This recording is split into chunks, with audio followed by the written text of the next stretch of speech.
How y'all doing? It's Steven here from Powell's Power Ups. I got an overview video for a client named Jordan. Jordan, your Corbanth Crossguard version 3 installation is complete. This is your overview video. I'm going to go over everything about your lightsaber, how to handle it, how to properly take care of it, things like that. Full overview video. So it's going to be a bit long, so make sure you have time to sit down and watch this entire video before you get your lightsaber back. That way you know how to properly handle it. So when you get your box, you open it up. On top you'll have some paperwork here. This paperwork is your configuration. It shows how all of your fonts are laid out. It has the font wave file quotes. That way as you're cycling through fonts, you know which one you're on. You can refer to this list. It talks about which fonts have, or the different staggered ignitions and things that the fonts have, what movies they're from, and the hums and things like that, and who they're by. You got Crossguard by K-Sith, and you got Unstable by Kyber Phonic. And then the next few pages are the instructions on how to actually operate the lightsaber. So make sure you pay special attention to them, because they reference not only the buttons and what they do, but the orientation of the saber as well. Sometimes buttons do things if you're parallel or facing up with your saber, and then they do other things if you're facing down. So I know I've had previous customers kind of get confused by that. So pay special attention to them. Here's your printed out instructions. And then inside of your box here, we have your lightsaber and a few things on the sides. This is your unstable main blade base sleeve. This is a squishy, clear TPU material. Man, I'm just all messed up today. It's very durable. This goes on the base of your blade to give it a bit of an unstable flare, but it kind of helps your side blades match the theme, unstable of the saber. So you got that. It'll just slide on. I'll demonstrate later.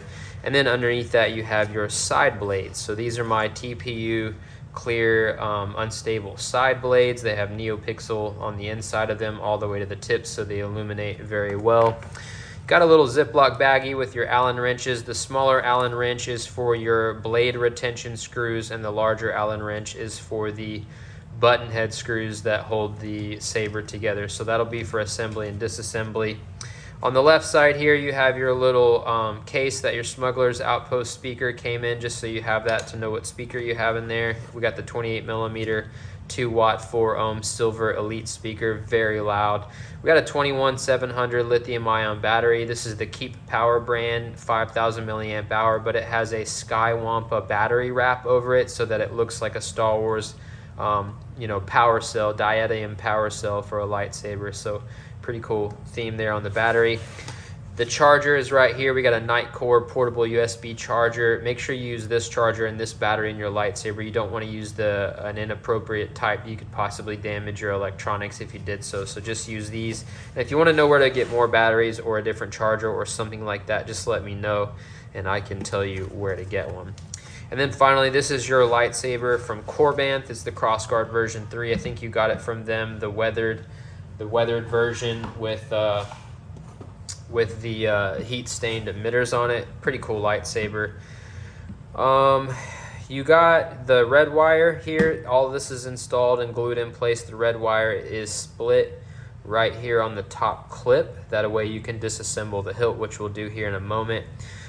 Your blade plugs are in the emitters. You got clear blade plugs, so your NPXL connectors, your stock version 3 NPXL connectors will shine through them. You'll see here in a little bit once we light it up. These two pieces are your buttons. The bottom one is your auxiliary. The top one is your power. Let me turn this light on here so you can see a little bit better. So yeah, auxiliary and power. The blue wires are glued down in place. I'll go ahead and open it up. These 3 little button head screws, you remove all the way out. Take them all the way out. That way you can take off your handle, which gives you access to your chassis, battery compartment, and Profi board.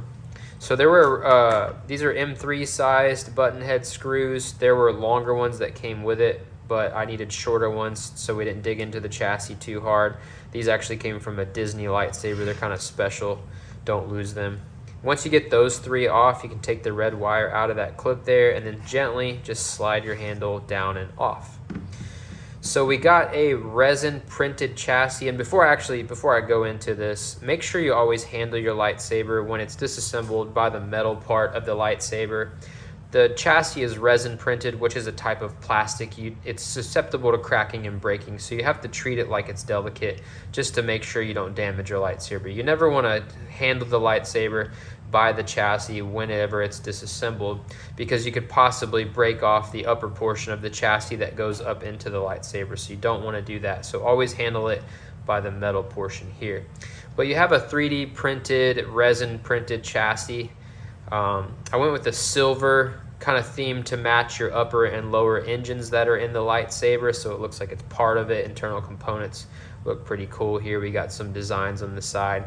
I used to use acrylic paint to paint these, but I've recently started using rub and buff. So this is the silver rub and buff on here. So I don't know if you can tell on camera, maybe a little bit, but when you see it in the light, there's definitely a shine to it. I don't know if that's coming up on camera. Maybe if I get it at the right angle, you can see the shine. Yeah, but it's definitely metallic looking, so it looks like it's metal, so it's a pretty cool look there. On the bottom, like I said, we have our Smuggler's Outpost 28mm speaker. On the back end here, we have our battery compartment. The spring side is always negative. You do not want to put your battery in backwards. The flat side of your battery is the negative, and it goes against that spring.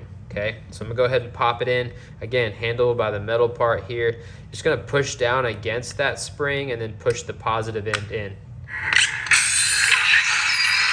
Super loud speaker. So you'll get a boot sound indicating that the saber now has power. And then as you can see, the silver battery wrap kind of helps match the silver internal chassis. You got your Profi board up here. It is it's pressed down into the chassis. You don't want to try to lift it up. Keep it in place.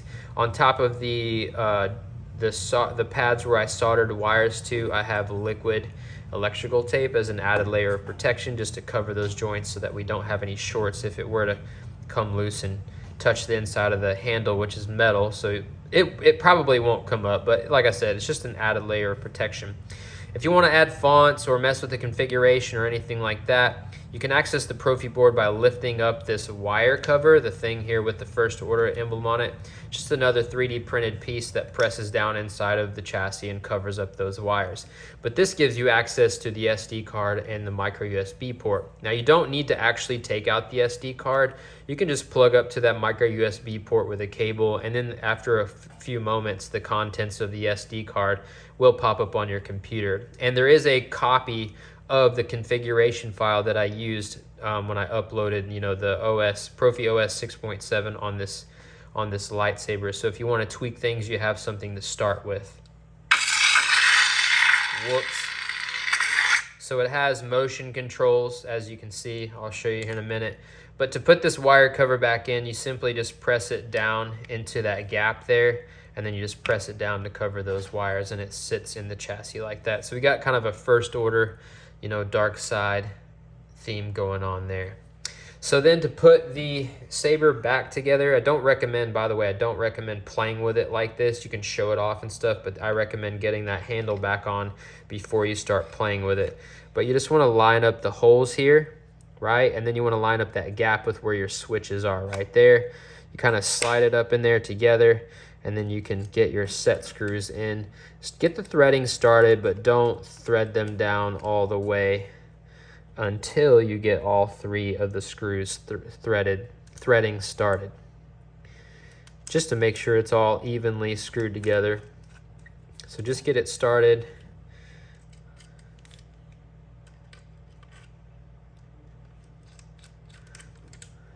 And then once you get all three in,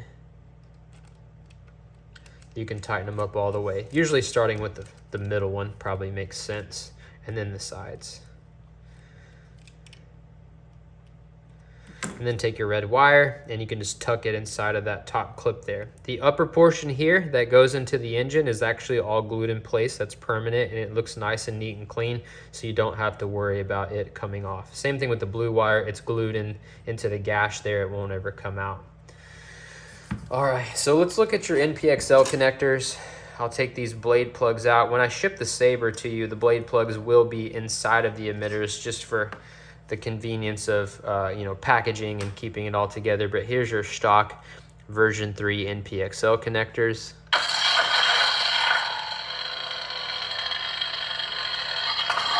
16 LEDs in each of those. They're in all of your emitters that illuminate the blade plugs whenever you have those in. They're clear on the bottom.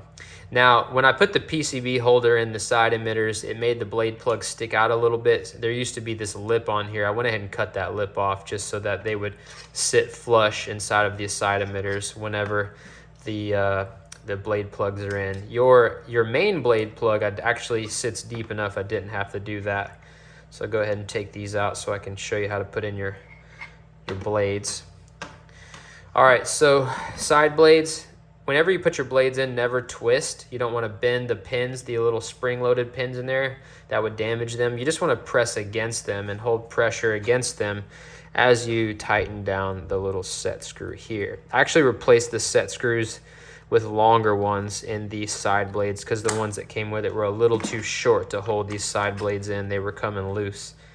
So I got longer ones in there. So that holds your side blades in.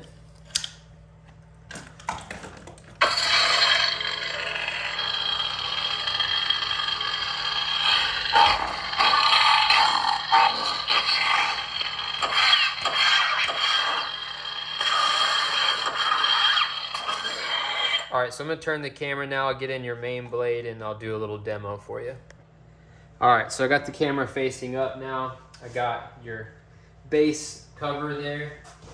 Here is your main blade, 32 inches long like you requested, with my unstable tip, which matches the unstable side blades and the unstable base sleeve there. So when you put your main blade again, make sure that you're not twisting at all. You just push straight down against those pins. Keep applying pressure as you tighten down the set screw. Make sure you don't go so tight that you strip that out. You definitely don't want to strip it. Just want it to be tight enough to hold the blade in. Then take your sleeve, your base sleeve, slide it over the top, and you can slide it all the way down. It's pretty snug fit. It's not going to slide up off of there. But let me do a little demo for you.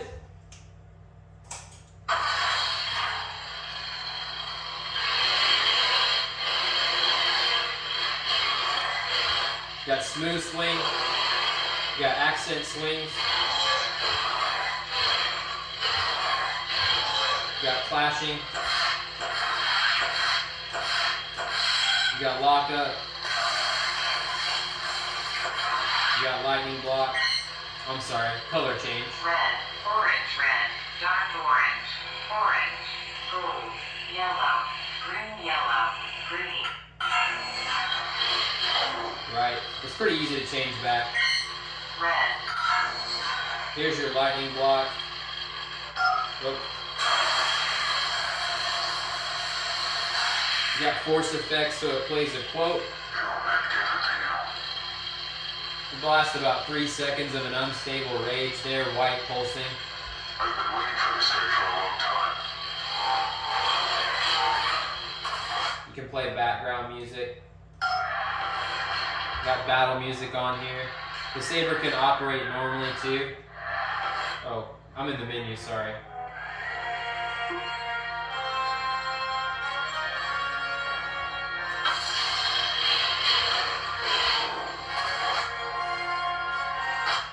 Whoop, I muted it. I'm pushing the buttons way too fast because I just got back from the gym and I'm still on pre-workout, but so yeah, when you first go into, you'll follow the instructions, but when you first go into the background tracks, you're actually in a menu and you rotate the hill and select which track you want.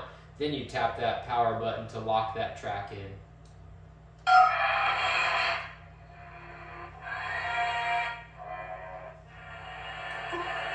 Like this. Then it goes back to normal function.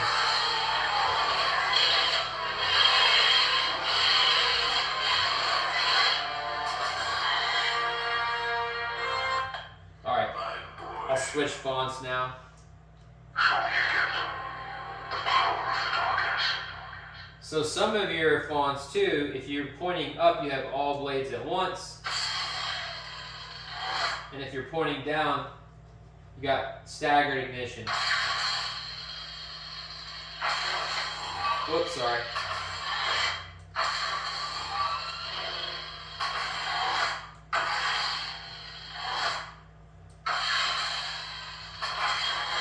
I'm doing it too fast.